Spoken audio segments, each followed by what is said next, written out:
제 이름은 이선영입니다. 제가 이 이야기를 꺼내기까지 30년이 걸렸습니다. 누군가에게 말하기엔 너무 길고 너무 아팠던 이야기였기 때문입니다. 하지만 제 삶을 되찾기 시작한 지금, 저는 과거를 두려워하지 않기로 했습니다. 그리고 이 이야기가 저와 비슷한 상처를 가진 누군가에게 작은 위로라도 되길 바랍니다. 저와 남편 민수는 30 초반에 결혼했습니다. 당시 저는 직장 생활을 하다가 임신을 하면서 일을 그만두었습니다. 민수는 공무원이었고 저는 그를 믿었습니다. 착한 사람, 성실한 사람, 가족 바라기. 그가 주변에 들었던 별명들입니다. 저도 결혼할 때 그런 마음으로 그를 선택했습니다. 그런데 결혼 10년 차에 접어들면서 그가 조금씩 달라지기 시작했습니다. 그 변화는 아주 사소한 것이었습니다. 선영아, 나 헬스장 한번 다녀올게. 그래. 건강 챙기는 건 좋은 거지. 처음엔 정말 건강을 위해서라고 생각했습니다. 회사에서 오래 앉아서 일하다 보면 허리도 아플 테고 운동도 필요하겠지 하는 마음이었습니다. 그런데 민수의 운동은 점점 시간이 늘어났습니다. 저녁 7시에 나갔다가 9시에 오더니 어느 날은 10시, 또 어느 날은 12시가 되어도 오지 않았습니다. 오늘 좀 늦네. 무슨 일 있어? 아, 하체하는 날이라 오래 걸렸어. 그는 그 말을 아주 당연하다는 듯 했습니다. 하지만 저는 서운했습니다. 밥상을 차려놓고 기다리고 있는 저와 아이는 민수가 들어올 때까지 식탁을 떠나지 못했기 때문입니다. 아들은 6살이었고 아빠가 오면 같이 밥 먹자며 숟가락을 들고 기다리고 있었습니다. 아이가 물었습니다. 엄마, 아빠는 왜 안 와? 운동하러 갔어. 운동이 뭐야? 아빠가 건강해지려고 하는 거야. 그러자 아이는 고개를 갸우뚱하며 말했습니다. 건강해지면 우리랑 더 많이 놀아줘? 그 말을 들은 순간 저는 목이 메었습니다. 아이도 느끼고 있었던 겁니다. 아빠의 빈자리, 아빠의 부재, 아빠가 가족보다 다른 무언가를 더 중요하게 생각한다는 사실을. 민수는 점점 더 운동에 집착했지만 그 당시 저는 남편이 스트레스를 풀 수 있는 공간이 있다는 걸 좋게만 보려고 했습니다. 결혼 생활에서 작은 불만이나 공허함은 누구에게나 있을 수 있다고 믿었기 때문입니다. 그러나 그의 운동 루틴은 점점 생활이 아니라 종교가 되어 갔습니다. 퇴근하자마자 운동 가방을 챙기고 대화 중이어도 운동 시간을 핑계로 자리를 뜨고 주말에도 아침부터 저녁까지 운동 관련 약속을 잡았습니다. 우리 내일 놀이공원 갈까? 아들이 기다리잖아. 아, 미안. 내일은 동호회 사람들 모여서 대회 준비하는 날이야. 그럼 다음 주말엔? 다음 주는 PT 등록한 날이야. 바꿀 수 없어. 점점 민수는 가족에게 맞추지 않았습니다. 아예 가족 일정이란 개념이 없었습니다. 어느 날은 이런 일도 있었습니다. 아들이 10살이 되던 해 학교에서 운동회가 열렸습니다. 아들은 며칠 전부터 들떠 있었습니다. 엄마, 부자 개주할 건데 아빠랑 하고 싶어. 그래, 아빠한테 말해보자. 저는 민수가 좋아할 거라 생각했습니다. 아이와 뛰는 건 큰 노력도 필요 없고 아이에게 좋은 추억이 될 테니까요. 하지만 민수의 반응은 너무나 차가웠습니다. 운동회? 그날 하체 루틴인데? 민수야, 하루만 바꾸면 안 될까? 아니, 루틴 깨지면 스트레스 쌓여. 나 요즘 기록 올리는 중이야. 아들이 실망한 눈으로 바라보자 민수는 말했습니다. 아빠도 할 일이 있어. 넌 커서 아빠 마음 이해하게 돼. 하지만 아이는 그 말을 이해하지 못했습니다. 그리고 아이가 한 말은 아직도 제 가슴에 남아 있습니다. 아빠는 왜 맨날 운동만 해? 난 아빠랑 놀고 싶은데. 민수는 그 말을 듣고도 눈 하나 깜빡하지 않았습니다. 그날 운동회에서 아들은 혼자 계주를 뛰었습니다. 다른 아이들은 아빠와 함께 달리고 웃었지만 우리 아들은 혼자 출발선에 서 있었습니다. 뛰다가 넘어져 무릎이 까졌습니다. 저는 달려가 아이를 안으며 말했습니다. 괜찮아, 엄마가 있잖아. 그러자 아이는 울먹이며 말했습니다. 아빠도 있었으면 좋았을 텐데. 저는 그날 밤 민수가 들어오기 전에 아이를 재워두고 욕실에서 몰래 울었습니다. 민수는 새벽 1시가 넘어서야 들어왔습니다. 당연하다는 듯 말했습니다. 오늘 기록 잘 나왔어. 몸도 딱 펌핑되고. 그가 말한 펌핑은 우리 가정이 붕괴되는 소리였습니다. 저는 그날 처음으로 생각했습니다. 이 사람과의 결혼 잘못된 건 아닐까? 하지만 그때만 해도 저는 몰랐습니다. 이 작은 균열이 앞으로 얼마나 큰 결혼 생활의 사망 선고가 될지. 민수의 운동 집착은 시간이 갈수록 심해졌습니다. 그의 운동 루틴은 단순한 취미나 건강 관리의 수준이 아니었습니다. 거의 생활의 중심축, 아니 인생의 전부라고 해도 과언이 아니었습니다. 저는 남편에게 말했습니다. 당신 요즘 너무 늦게 와.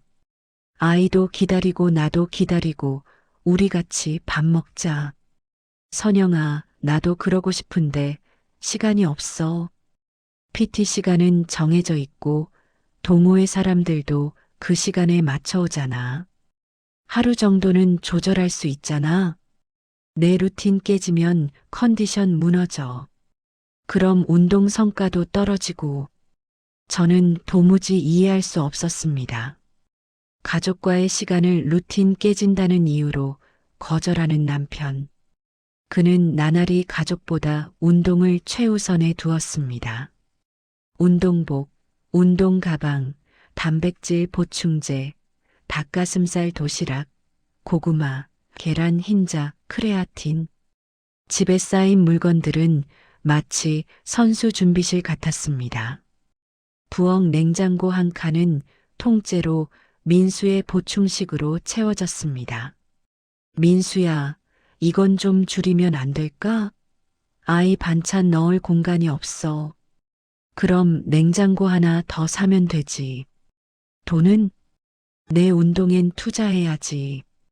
저는 그 대답에서 절망감을 느꼈습니다. 민수에게 가정 경제나 아이의 생활은 우선순위가 아니었습니다. 그에게 중요한 것은 단 하나, 운동 성과였습니다. 그러던 어느 날 저는 우연히 운동용 카톡방을 보게 되었습니다. 민수의 휴대폰 화면에 이런 메시지가 보였습니다. 오늘 7시 3두 루틴 기억? 민수 형, 어제 펌핑 오졌던데 오늘도 가시죠? 형수님 잔소리는 괜찮아요? 키읔키읔키읔 형수님보다 루틴이 먼저지. 저는 충격에 말문이 막혔습니다. 민수는 가족을 뒷전으로 하면서도 운동 친구들과는 활발하게 소통하고 있었습니다. 그의 웃음은 더 이상 우리 가족을 향하지 않았습니다. 운동할 때만 웃는 사람. 집에서는 무표정하고 피곤하다며 들어와 쓰러지는 사람. 남편이 운동의 세계에 빠져드는 동안 저와 아이는 점점 더 외로워졌습니다. 어느 날은 이런 일도 있었습니다. 아들 지훈이가 초등학교 5학년이던 시절입니다. 캠핑을 가자고 몇 달 전부터 약속을 잡아두었습니다. 아들은 그날을 손꼽아 기다리며 새로운 텐트까지 사달라고 했습니다. 마침내 캠핑 가는 전날, 아들은 신나서 텐트를 펼쳐보곤 말했습니다. 엄마, 아빠랑 같이 자면 좋겠다. 아빠도 올까? 그럼. 아빠도 휴가 냈으니까 같이 가는 거지. 그런데 민수가 집에 들어오더니 말했습니다. 선영아, 나 내일 못 가겠어. 왜? 내일 스쿼트 챌린지 있어. 동호회에서 한 달 전부터 준비한 건데 빠질 수 없어. 저는 할 말을 잃었습니다. 한 달 전부터 준비했다면 그럼 그때 말했어야지. 캠핑 약속은 2달 전에 했잖아. 그땐 몰랐지. 근데 지금은 상황이 바뀌었어. 상황? 상황은 우리 가정이야, 민수야. 아이가 얼마나 기다렸는데. 그건 내가 이해시키면 되잖아. 난 이미 약속했다고. 아들은 그 말을 듣고 고개를 푹 숙였습니다. 그 작은 어깨가 얼마나 떨리던지. 저는 도저히 참을 수 없었습니다. 민수야, 너 정말 이렇게까지 해야 해? 나도 내 삶이 있어. 운동 없으면 스트레스 받아. 우리도 사람이야. 우리도 당신을 기다려. 내 루틴에 간섭하지 마. 그날 밤 아이는 눈물을 훔치며 말했습니다. 엄마 아빠는 왜 나랑 놀아주지 않아? 저는 아무 말도 해줄 수 없었습니다. 점점 민수는 가정에서 손님 같은 존재가 되었습니다. 잠만 자고 나가는 사람, 식탁에 앉아도 휴대폰으로 운동 영상을 보는 사람, 가족 행사에는 거의 참석하지 않는 사람. 어느 날은 아들이 학교에서 상을 받아 시상식에 참여했습니다. 저는 민수에게 말했습니다. 지훈이 오늘 상 받아. 같이 가자. 아, 오늘 어깨 운동하는 날인데 하루만 미뤄도 되잖아. 어깨는 미루면 안 돼. 주기가 깨져. 결국 민수는 시상식에 오지 않았습니다. 아들은 무대 위에서 저를 보며 웃어줬지만 관객석을 지나가던 아이의 눈은 계속 아빠 자리를 찾고 있었습니다. 나중에 집에 돌아온 민수는 말했습니다. 오늘 기록 진짜 좋았어. 지훈이 상 받은 거 봤어? 응. 아, 뭐 상 받은 거 축하한다고 전해줘. 저는 그 순간 민수에게 우리 가족은 축하한다는 한 줄 메시지만큼의 가치밖에 없구나 느꼈습니다. 민수의 운동 집착은 결국 경제적 무책임으로까지 이어졌습니다. 어느 날 저축해두던 통장에서 돈이 빠져나간 것을 확인했습니다. 민수야, 이거 뭐야? 운동 장비 값으로 180만 원? 필요해서 샀어. 이게 필요해? 요즘 생활비도 빠듯한데? 내 스트레스는 누가 풀어준다고? 운동은 내 유일한 해소야. 그럼 가족은? 우리 스트레스는? 난 내가 살아야지. 그는 당당했습니다. 자기 인생이 우선이라고. 그런데 결혼은 혼자 사는 게 아닙니다. 가정은 혼자 꾸릴 수 없는 겁니다. 하지만 민수는 그 사실을 끝까지 이해하지 못했습니다. 그리고 마침내 우리 관계를 완전히 파괴하는 사건이 벌어졌습니다. 겨울이었습니다. 저는 독감에 걸려 고열로 의식을 잃었습니다. 아들이 놀라서 민수에게 전화를 걸었습니다. 아빠, 엄마 아파 병원이야. 빨리 와줘. 그런데도 민수의 대답은 이랬습니다. 지금 중요한 루틴이라서 못 가. 끝나고 갈게. 아들은 울먹이며 말했습니다. 아빠, 엄마 죽으면 어떡해? 하지만 민수는 대수롭지 않다는 듯 말했습니다. 요즘 독감 흔해. 금방 괜찮아져. 그날 새벽 1시 운동을 끝낸 민수는 병원에 와서 말했습니다. 많이 안 좋아 보이네. 근데 나 오늘 기록 잘 나왔어. 저는 말했습니다. 이혼하자. 민수는 아무렇지 않은 얼굴로 말했습니다. 그래. 그럼 그렇게 해. 제가 가장 힘들 때, 가장 무서웠던 순간, 가장 그의 도움이 필요했던 시간. 민수는 운동을 선택했습니다. 그 선택은 곧 저도 우리의 결혼을 포기하는 선택을 하게 만들었습니다. 이혼 절차는 생각보다 빨리 끝났습니다.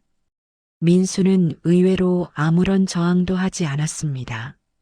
마치 오래전부터 준비해온 사람처럼 담담했습니다. 양육권은 내가 가지는 게 낫겠지. 난 밤에도 운동해야 하니까. 생활비는 최소한으로 보내줄게. 나도 운동 비용이 필요해서. 그 말을 들으면서도 저는 싸울 힘조차 없었습니다. 이미 마음은 오래전에 지쳐 있었기 때문입니다. 이혼 서류에 도장을 찍고 나오던 날, 민수는 마지막으로 이렇게 말했습니다. 선영아, 나도 나름대로 열심히 산 거야. 운동이 없었으면 나는 버티지 못했을 거야. 저는 그 말을 끝까지 듣지 않았습니다. 그의 인생에서 저는 결국 이해해주지 못한 사람으로 남았겠지만 그의 운동에서 우리 가족은 철저하게 제외된 존재였으니까요. 집으로 돌아왔을 때 집안은 낯설 만큼 조용했습니다. 민수의 운동 가방도 덩치 큰 운동화도 프로틴 통도 사라진 자리, 텅 빈 신발장과 옷장을 보면서도 눈물이 나지 않았습니다. 그런데 아이 방 앞에 서자 그제서야 눈물이 터져 나왔습니다. 지훈이는 책상 앞에 앉아 문제집을 풀다가 제가 들어오자 조용히 물었습니다. 엄마, 아빠는 이제 진짜 안 와? 그래. 아빠는 이제 여기서 살지 않아. 내가 뭘 잘못해서 그래? 그 질문이 너무 아팠습니다. 지훈아, 너는 아무 잘못 없어. 아빠랑 엄마가 서로 맞지 않아서 그런 거야. 내 잘못이 아니야. 절대. 아이는 고개를 끄덕였지만 눈은 금세 붉어졌습니다. 그래도 아빠가 운동 말고 나도 조금만 좋아했으면 좋았을 텐데. 그 말을 듣고 저는 더 이상 버티지 못했습니다. 아이가 보는 앞에서 눈물을 보이지 않으려고 부엌으로 내려가 싱크대 앞에 서서 훌쩍였습니다. 이혼 후 첫 한 달은 정말이지 허공에 떠 있는 기분이었습니다. 아침에 눈을 떠도 누군가의 출근 준비를 챙길 필요도 없고 저녁을 준비해도 누군가의 운동 스케줄을 고려할 필요도 없었습니다. 그런데 아이러니하게도 그 텅 빈 시간 속에서 제가 가장 먼저 느낀 감정은 슬픔이 아니라 멍함이었습니다. 나는 지금까지 대체 뭘 하며 살았을까? 거울을 봤습니다. 제 얼굴은 제가 봐도 초라했습니다. 늘 피곤이 내려앉은 눈 밑, 대충 묶은 머리, 집안일만 하느라 굽은 어깨. 내가 이렇게까지 된 줄 몰랐네. 거울 속 여자는 아내와 엄마라는 이름만으로 버텨온 나였습니다. 이혼 후 며칠 동안 저는 아무것도 하지 못했습니다. TV를 켜놓고 멍하니 앉아 있거나 창밖만 보거나 아이가 학교 끝나고 올 때만 겨우 움직였습니다. 어느 날 지훈이가 학교에서 돌아오더니 말했습니다.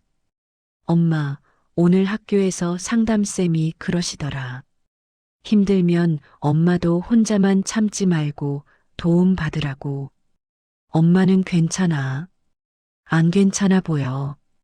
엄마 요즘 웃지 않잖아. 아이가 그런 말을 할 정도면 제가 얼마나 무너져 있었는지 알 수 있었습니다. 그날 밤 저는 결심했습니다. 이대로는 안 되겠다. 민수는 운동에 미쳐 살다가 자기 인생만 챙겼는데 나는 왜 남편만 탓하면서 아무것도 안 한 채 무너져 있어야 하지? 남편은 운동을 통해 자신만의 세상을 만들었지만 저는 그의 세상 밖에서 서성이는 사람에 불과했습니다. 이제부터는 나도 나만의 세상을 만들어야 한다. 그게 무엇인지 어디서부터 시작해야 할지 몰랐지만 적어도 한 가지는 분명했습니다. 나는 더 이상 누군가의 루틴에 종속되어 살지는 않겠다. 다음 날 저는 작은 일부터 시작했습니다. 먼저 머리를 다듬었습니다. 30년 동안 늘 똑같던 단발을 조금 더 짧고 가볍게 잘랐습니다. 미용사가 물었습니다. 어머, 선생님, 오늘 머리 스타일 많이 바꾸시네요. 이미지도 확 달라지실 것 같은데요? 네, 좀 바꿔보고 싶어서요. 뭔가 새 출발하시는 느낌이네요. 그럴지도요. 머리카락이 바닥에 떨어질 때마다 제 안에 쌓였던 묵은 감정도 조금씩 떨어져 나가는 기분이었습니다. 그 다음으로 한 일은 예전에 늘 가보고 싶다고만 생각했던 동네 문화센터를 찾아간 일이었습니다. 문 앞에서 한참을 서성이다가 결국 안으로 들어갔습니다.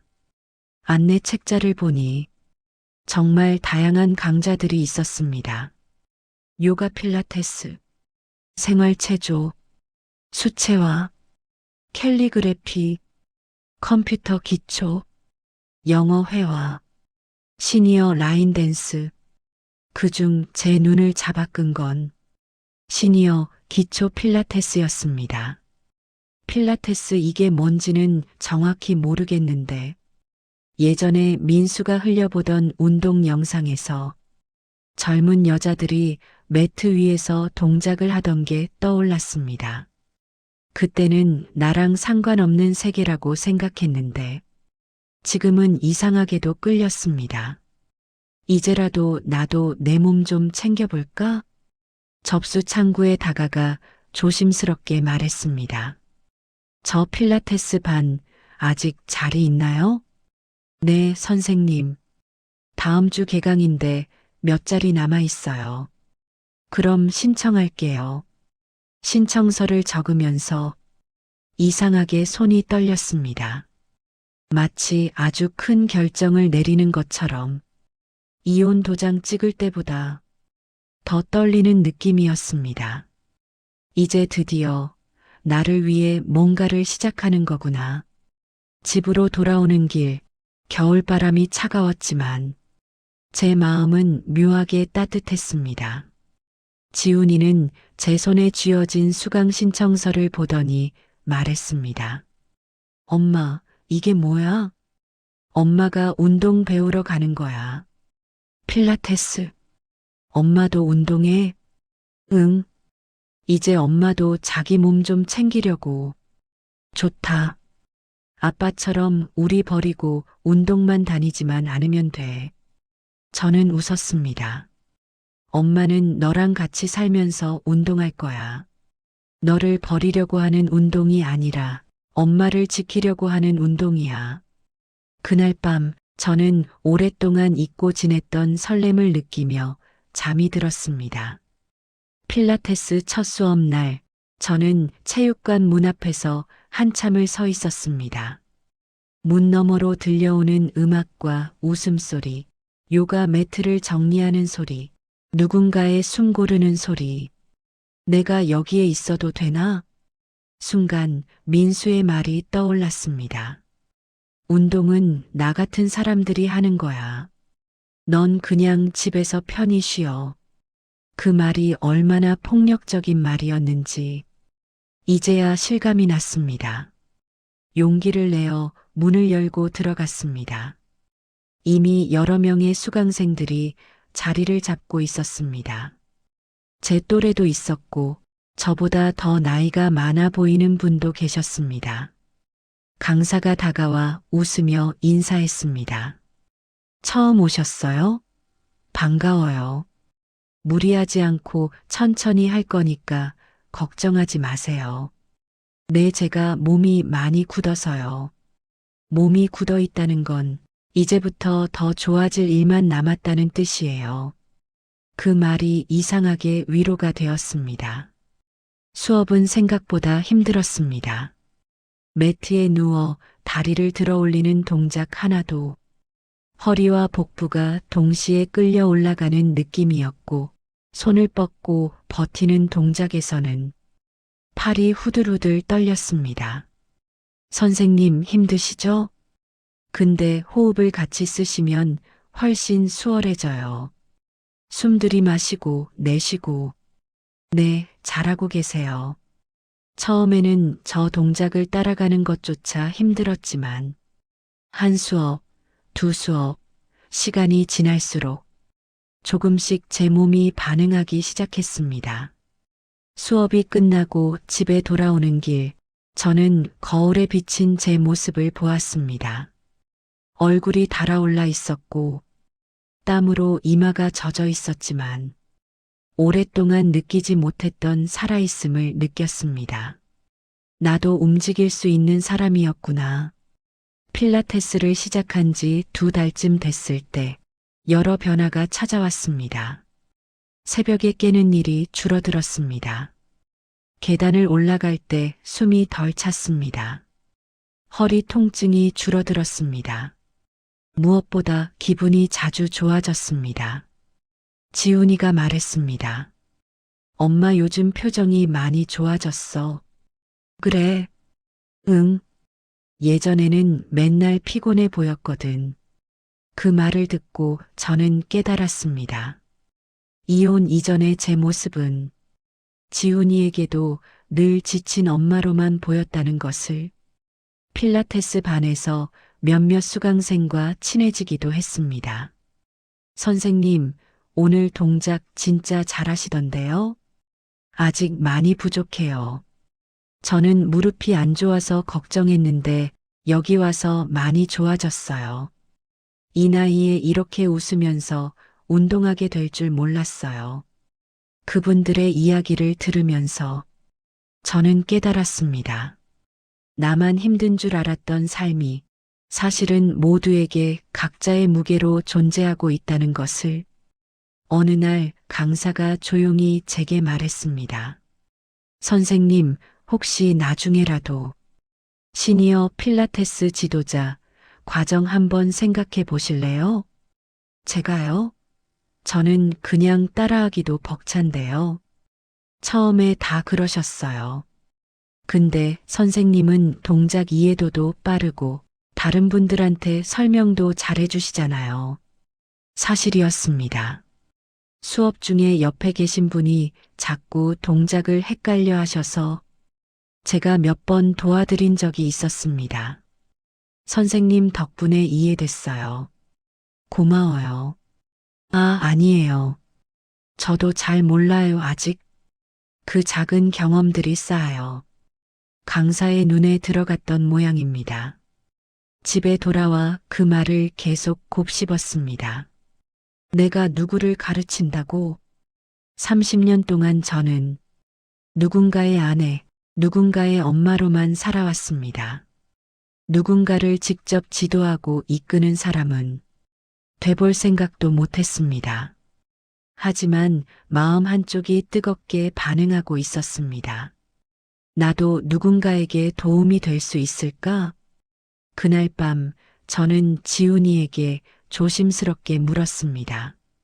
지훈아, 엄마가 필라테스 강사 공부를 한다면 어떨 것 같아? 엄마가 강사? 응. 나보다 나이 많으신 분들 대상으로 몸이 아프신 분들 도와드리는 그런 거. 좋지. 완전 멋있는데? 아이는 주저함 없이 대답했습니다. 엄마는 맨날 나만 챙기느라 고생했잖아. 이제 엄마가 하고 싶은 거 좀 해. 아빠처럼 우리 버리지만 않으면 돼. 그 말이 제 인생에서 가장 큰 허락장이 되었습니다. 지도자 과정을 신청하고 난 뒤 제 일상은 바쁘게 돌아가기 시작했습니다. 오전 집안일, 장보기, 오후 필라테스 연습, 강사 과정 수업, 저녁 지훈이와 저녁 식사, 숙제 봐주기, 밤 이론 공부, 해부학 기본, 노트 정리. 힘들었지만 이상하게도 지치지 않았습니다. 몸은 피곤해도 마음 한가운데 뜨거운 불씨가 타오르고 있었습니다. 이게 내가 사는 느낌이구나. 예전에는 민수의 퇴근 운동 시간에 맞춰 하루의 리듬이 정해졌습니다. 지금은 제 일정과 제 목표로 하루가 짜여지고 있었습니다. 강사 과정이 끝날 무렵 저는 처음으로 시험을 봤습니다. 교육관 한쪽 구석에서 허리가 좋지 않은 시니어 수강생 역할을 하는 사람들을 대상으로 수업을 직접 진행하는 시험이었습니다. 여기서 허리가 아프신 분은 무릎을 조금 더 굽히고 하셔도 괜찮습니다. 호흡을 천천히 본인 몸에 집중하시고요. 시험이 끝난 후 담당 강사가 말했습니다. 선생님, 목소리에 힘이 있으면서도 부드러워서 좋아요. 시니어 반 맡으시면 정말 잘하실 것 같아요. 그 말을 듣고 가슴속 깊은 곳에서 뜨거운 무언가가 올라왔습니다. 내가 해냈구나. 집에 돌아와 합격 문자를 받은 그날, 저는 처음으로 제 자신을 꺼내어 안아주는 기분이 들었습니다. 반면 민수의 삶은 정반대의 방향으로 가고 있었습니다. 소식은 우연히 들었습니다. 동네 지인이 조심스럽게 말을 꺼냈습니다. 선영 씨, 민수 씨 이야기 들었어요? 무슨 일인데요? 무릎 수술했대요. 운동하다가 연골이 많이 다쳐서. 그래요? 알고 보니 민수는 나이가 들어서도 예전처럼 무거운 중량을 고집하다가 무릎을 크게 다쳤다고 했습니다. 수술 후 회복도 잘 되지 않았고 어깨도 좋지 않아 예전처럼 고강도 운동을 할 수 없게 되었다고 했습니다. 동호회 사람들도 하나둘 안 보이는 모양이더라고. 나이 차이도 많이 나고 젊은 사람들은 자기들끼리 더 친하게 지내잖아. 그 말을 듣는데 묘한 감정이 올라왔습니다. 그토록 목숨 걸고 매달리던 운동이 이제는 그를 버렸구나. 하지만 그렇다고 해서 속이 시원하지만은 않았습니다. 그럼 지금은 혼자 지내고 있대요? 응. 가끔 편의점에서 혼자 술 마시고 있는 거 봤다는 사람도 있고, 집에 돌아오는 길, 제 마음은 이상하게도 복잡했습니다. 예전에 저였다면 당연한 결과야. 그동안 가족을 그렇게 버렸으니 라며 냉정하게 말했을지도 모릅니다. 하지만 지금의 저는 그렇게 쉽게 말할 수 없었습니다. 왜냐하면 저 또한 한때는 그의 아내였고 그와 함께 미래를 꿈꾸던 사람이었기 때문입니다. 민수와 다시 마주친 것은 생각지도 못한 순간이었습니다. 어느 가을 오후 필라테스 수업을 마치고 장을 보러 시장에 갔을 때였습니다. 대추와 배를 고르며 상인과 이야기하고 있는데 저 멀리에서 어딘가 익숙한 뒷모습이 보였습니다. 약간 굽은 어깨, 예전처럼 당당하게 걷지 못하고 약간 절뚝이는 걸음걸이. 설마 그 사람이 돌아서는 순간 확신할 수 있었습니다. 민수였습니다. 한 손에는 지팡이를 짚고 있었고 얼굴에는 세월이 깊게 내려앉아 있었습니다. 예전처럼 팽팽하게 움켜쥐고 있던 근육 대신 이제는 힘이 빠진 듯한 팔과 다리. 그가 저를 발견했습니다. 선영아, 잠깐의 정적. 시장 사람들 소리만 주변을 맴돌았습니다. 오랜만이네. 응, 오랜만이야. 그의 목소리는 예전보다 많이 잠겨 있었습니다. 담배를 피웠나 아니면 병원에서의 시간들이 그렇게 만든 건가. 별의별 생각이 스쳐 지나갔습니다.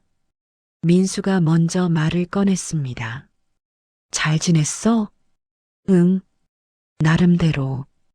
지훈이는 군대 갔어. 건강하게 잘 지내고 있어. 벌써 그럴 나이구나. 그는 허공을 한번 바라보더니 조금 쓸쓸한 얼굴로 웃었습니다. 너는 많이 달라졌다. 그래.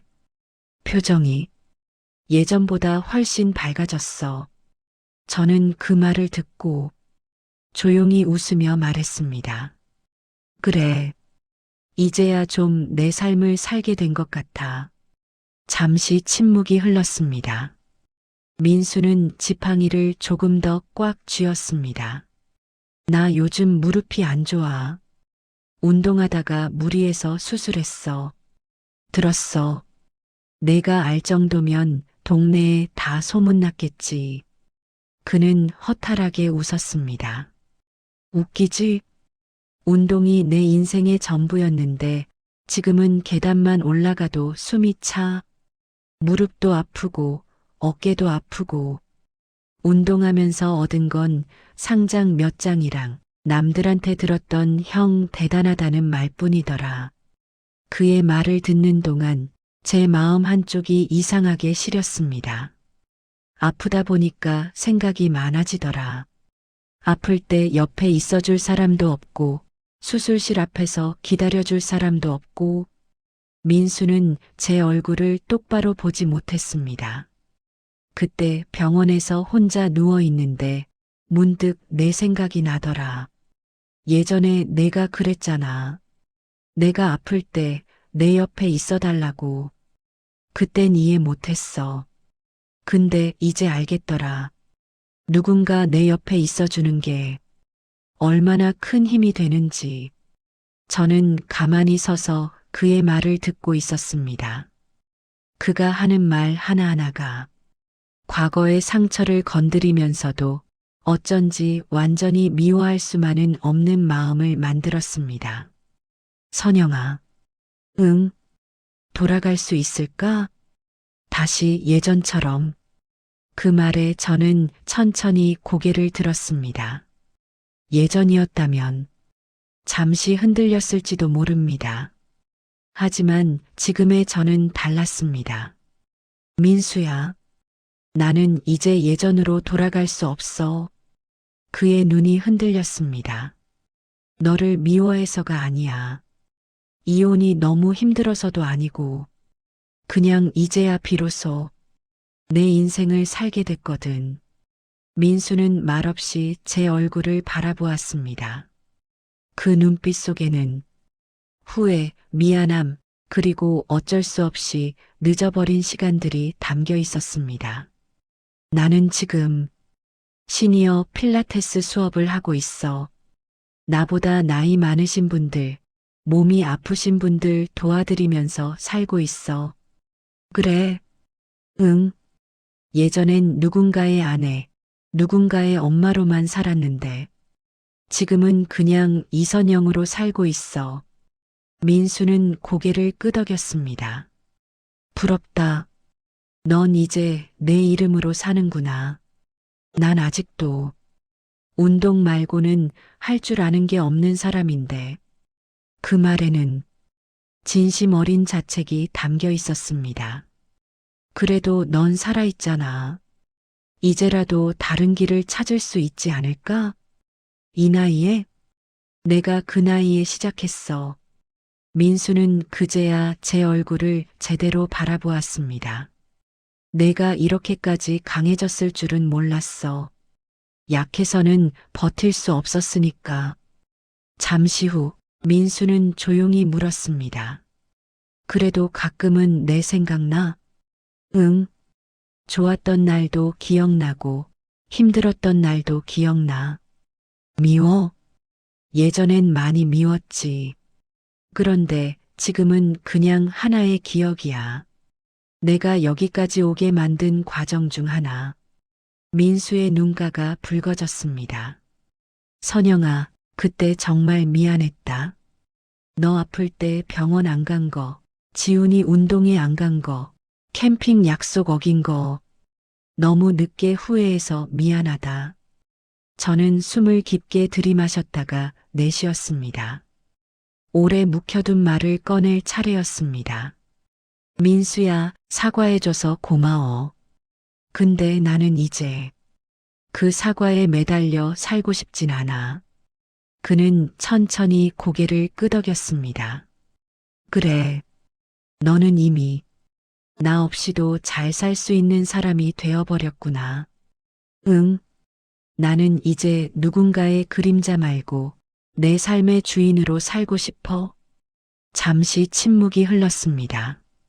가을 햇살이 약간 쌀쌀하게 느껴졌지만 제 마음은 이상하게도 평온했습니다. 민수가 마지막으로 말했습니다. 그래도 언젠가 내가 정말 힘들어질 때 시장 어귀에서라도 우연히 한 번쯤 더 마주칠 수 있겠지? 저는 미소를 지었습니다. 그때도 내가 이렇게 서 있을지 누가 알아. 하지만 한 가지는 확실해. 뭔데? 그때도 나는 누군가의 아내가 아니라 내 이름으로 서 있을 거라는 거. 민수는 고개를 끄덕이며 지팡이를 짚고 천천히 돌아섰습니다. 그 뒷모습은 예전처럼 당당하지 않았지만 저는 그에게 마음속으로 조용히 인사를 건넸습니다. 너도 너 나름대로 행복해지기를. 집으로 돌아오는 길 지훈이에게 전화를 걸었습니다. 지훈아. 응, 엄마. 엄마, 오늘 좀 이상한 날이었어. 내 아빠를 시장에서 우연히 만났거든. 그래, 뭐래? 사과하더라. 그리고 조금 외로워 보였어. 잠시 전화기 넘어가 조용해지더니 지훈이가 말했습니다. 엄마 아빠 많이 후회할 거야. 그때 우리 버리고 운동만 택한 거. 그럴 수도 있겠지. 근데 엄마, 응? 난 엄마가 지금처럼 사는 게 좋아. 웃고, 운동하고, 사람들 가르치고, 아빠 옆에서 울고 있던 엄마보다 지금이 훨씬 좋아.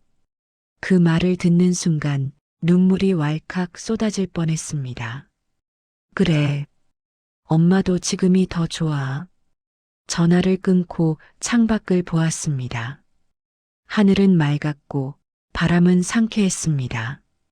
나는 이제 누군가의 루틴에 맞춰 몸을 움츠리며 살지 않습니다. 남편의 운동 스케줄에 맞춰 밥상을 치우거나 기다리며 눈치 보지도 않습니다.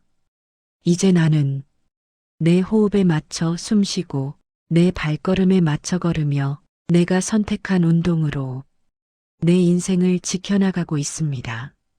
마지막으로 이 이야기를 듣고 계신 분들께 조심스레 한마디만 드리고 싶습니다. 누군가의 삶에 당연한 사람으로만 남지 마시길 바랍니다. 누군가의 취미와 루틴 뒤로 밀려난 옵션이 아니라 당당히 자신의 이름으로 서 있는 한 사람으로 살아가시길 바랍니다. 저는 이제야 알게 되었습니다. 가정을 지키는 것도 중요하지만 그 안에서 나 자신을 잃지 않는 것은 더더욱 중요하다는 사실을, 그리고 너무 늦었다고 생각했던 그 나이에 다시 시작한 운동이 저를 살렸다는 사실을, 이 이야기를 여기까지 들어주셔서 감사합니다. 저는 가정은 뒷전이고 운동만 하던 남자와 이혼 후 비로소 자신의 인생을 되찾은 여자 이선영이었습니다.